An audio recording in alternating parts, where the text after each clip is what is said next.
BJP পাগল হয়ে গেছে। যখন তারা সারা দেশ জুড়ে ভারতবর্ষের বুকে গণতন্ত্রকে হত্যা করছে, সংবিধানকে হত্যা করছে এবং সেটা নগ্নভাবেই করছে, গণতন্ত্রকে একদম বুড়ো আঙুল দেখিয়ে সংবিধানকে গলা টিপে হত্যা করছে নগ্নভাবে, তখন তো বিজেপির কোনো নেতারা প্রধানমন্ত্রীকে প্রশ্ন করেন না।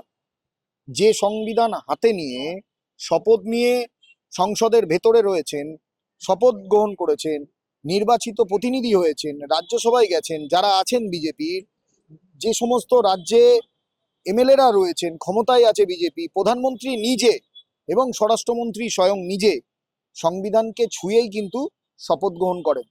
আর সেই সংবিধানকে বাংলা সহ সারা দেশ জুড়ে খোল্লাভাবে হত্যা করছে বিজেপি এবং আরএসএস।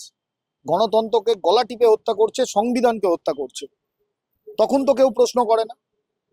আর কংগ্রেস যখন তার বিরোধিতা করে, তখন কংগ্রেসের আন্দোলন প্রধানমন্ত্রীর কাছে নগ্নতার সমান হয়ে যায়।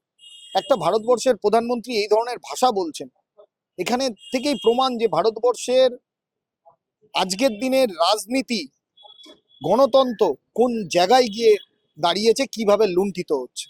এআই সম্মেলনের সর্বসম্মুখে প্রধানমন্ত্রী চীনের রোবটকে ভারতীয় রোবট বলে চালিয়ে দিচ্ছেন। এটা কি গণতন্ত্রের পক্ষে বা কতটা ঠিক বলে মনে হয়? সেটাই তো, এইটাই তো প্রতিবাদ ছিল। দেখুন, প্রধানমন্ত্রী, আমরা তো বলছি সর্বভারতীয় যুব কংগ্রেসের পক্ষ থেকে ক্যাম্পেনিং করা হচ্ছে, আমরা বলছি, এবং সেটা বাস্তব চিত্র যে ভারতবর্ষের প্রধানমন্ত্রী কম্প্রোমাইজড হয়ে গেছে।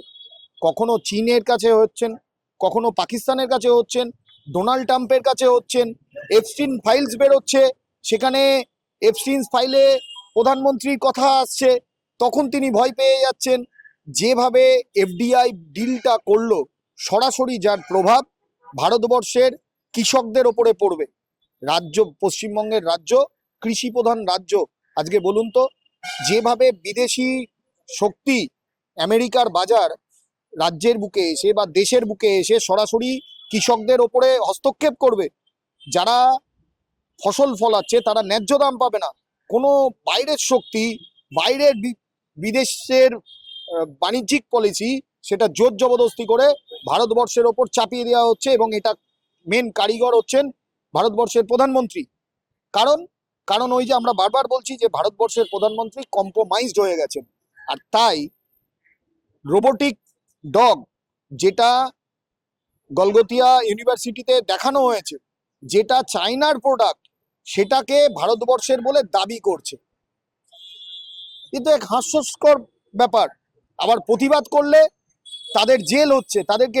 আমাদের সর্বভারতীয় যুব কংগ্রেসের সভাপতি উদয় ভানু চিপজিকে আজকেও সকালবেলা, আগের দিনও হয়েছে, আজকেও সকালবেলা আইওআইসি হেডকোয়ার্টারে এসে যুব কংগ্রেসের অফিস থেকে তাকে তুলে নিয়ে গেছে পুলিশ।